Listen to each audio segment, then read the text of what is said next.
Hello, beautiful souls and Fibro Warriors. Welcome to a Diary of a Fibro Warrior, the podcast where we turn pain into power and isolation into connection. I'm Chico, a Fibro Warrior diagnosed in 2016. Living with fibromyalgia can feel like navigating a storm without a map. Here's the thing, you are not alone. This is a space where we share stories, swap strategies, and find solutions to thrive beyond the emotional and physical challenges of living with a chronic illness such as a fibromyalgia ME/CFS. Whether you're newly diagnosed or a seasoned warrior, you are most welcome here. I hope your day has started off well and wishing you better days as always.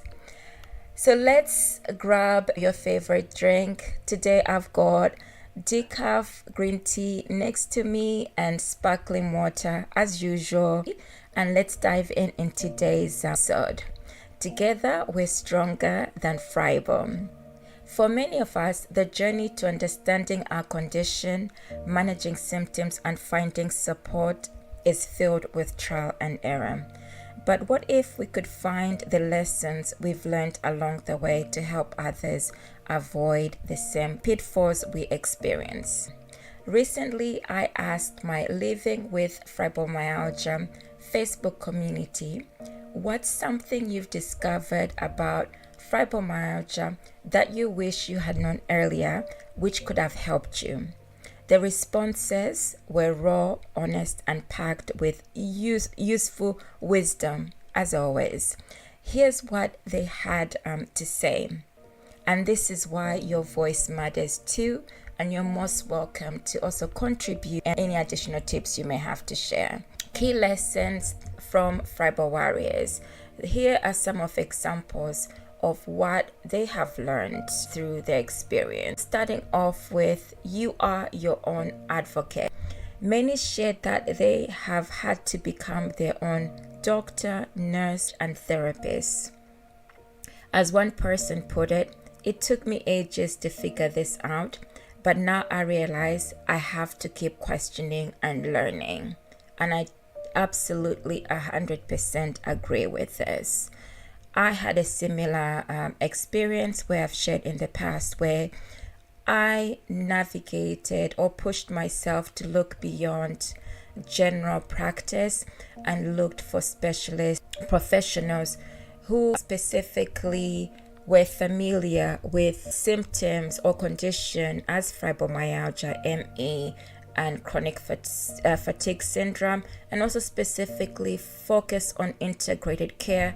Because at the time I was experiencing severe chronic pain, I was also experiencing the most excruciating symptoms at the time, and I wanted to have an integrated health system where I could be able to speak to different professionals under one wing, where I didn't have to travel to many different locations. If you're able to find integrated medical services, this could be of benefit to you as well. And I looked for natural ways of healing because I believe that this could help me to get to the root cause of what had triggered off my condition, my symptom. And I was able to get to the root cause. And for me, that was a viral infection, a bacterial viral infection in my gut.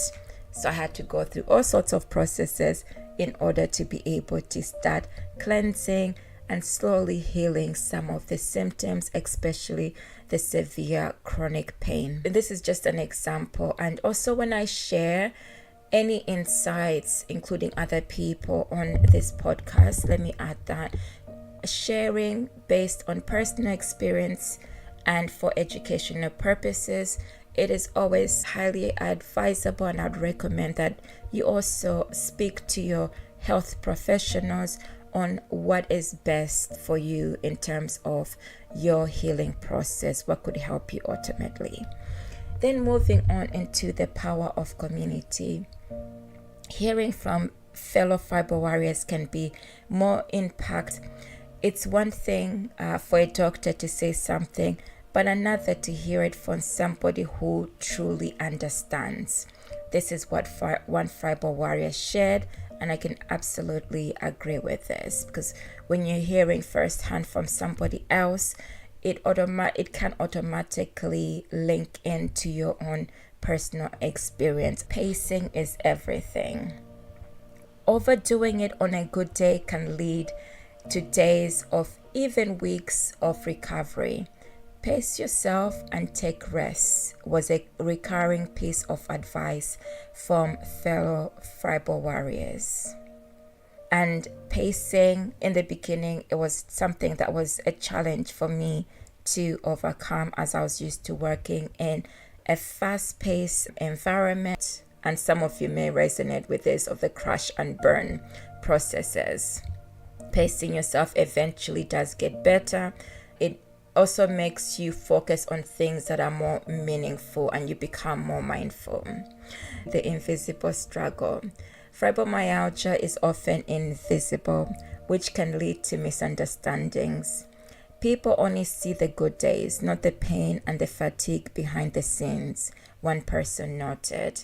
And living with an invisible illness, people may always assume that your condition might not be as bad as it is, because physically, although you're struggling, you may appear to look well whilst there are numerous things going on with you. What I've learned is that you don't have to prove anything to anyone. Focus on you and do things according to your level of ability.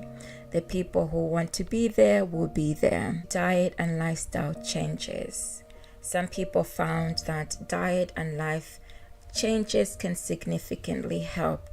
Several people found relief through dietary changes, like going gluten-free or trying alternative therapies such as acupuncture and essential oils. And then there are others who found that reducing oily foods, inflammatory foods, and then also going on a clean diet does help. I've found, which I've talked about in the past, detoxification for over 6 months to cleanse and make me feel more energized. And that could also be a process that you may find beneficial to help you to eventually minimize some of your symptoms. For me, one of the significant symptoms was decreasing severe chronic, then emotional toil. The loneliness and mental challenges of living with chronic illness were a common theme. For instance, one Fibro Warrior said, "I've become used to my solitude, but it's hard." I can also resonate to this. You kind of eventually become used to your own solitude and then tap in and out of the external social resources when you need to. But it's not everybody who can feel comfortable with their own solitude. The importance of self-care. Learning to prioritize your own needs is crucial. It's okay to have a day where you do nothing. One person wisely reminded us. You may be thinking, oh, it's okay to say this. It's easy for you. And I'll say it's never easy to start off with. It's more about what you believe ultimately will work best for you in the end, to have a semi-good quality lifestyle. And also what works best for you to be able to slowly start letting go of the guilt, so that you're moving beyond blaming yourself, for instance, for not doing anything. An example would be, for me this morning, I was half awake, half asleep, and I was thinking, I have to wake up at some point. I have to be doing something at a specific hour, and then ultimately I said, do I have to? Or can I start at an hour which is realistic for me? The internal person that was speaking to me before was my old self, where I was used to being caught up in a routine, which would be classed like as a 9 to 5 routine. It's taken me years to move beyond that mindset of, it is okay some days to not do anything, especially when you're not well. It is okay to start at a time which works best for you, because not everybody has to fit in this category which does not fit, whether you're living with a chronic illness or not. Even before I was diagnosed with fibromyalgia, at times, I'll be honest with you, most of the times I struggled with a 9-to-5 routine. It didn't work best for me. I found that I was a person physically and mentally that was meant to be working in a flexible way, and I was at my most creative later times in the day or at night, and other times I could be more creative or more in tune in the morning. But I'd say the majority of the time I was most creative when I wasn't fixated to a particular time period to be doing something. So that you might also be in this framework where if you believe you're this person, then it's about finding what works best for you ultimately, in terms of whether it might be a work lifestyle or a social lifestyle, so that you're not pushing yourself on days where you feel like you could be doing more than you should be doing. Do feel free to share your lessons learned and your experiences, useful tips that could resonate with others. Why your voice matters. These insights are just the tip of the iceberg. Every Fibro Warrior has a unique story, and every piece of advice could be the lifeline someone else needs. Whether it's a tip for managing pain, a reminder to rest, or simply a shared experience that makes someone feel less alone, your words have power more than you will ever know. Many thanks to you and for everyone who has contributed to this conversation, and for sharing your lessons learned. By sharing your experiences, you're not only just helping yourself, you're helping others find hope, understanding, and practical advice. Let's keep the conversation going in the comment section below, and also to hop on over to my Living with Fibromyalgia Facebook community page. What's one thing you've learned about living with fibromyalgia, ME, and CFS that you wish you had known sooner? Feel free to share in the comments below. Could help someone else feel seen, understood, and empowered. Let's build a community where no one has to face this journey alone.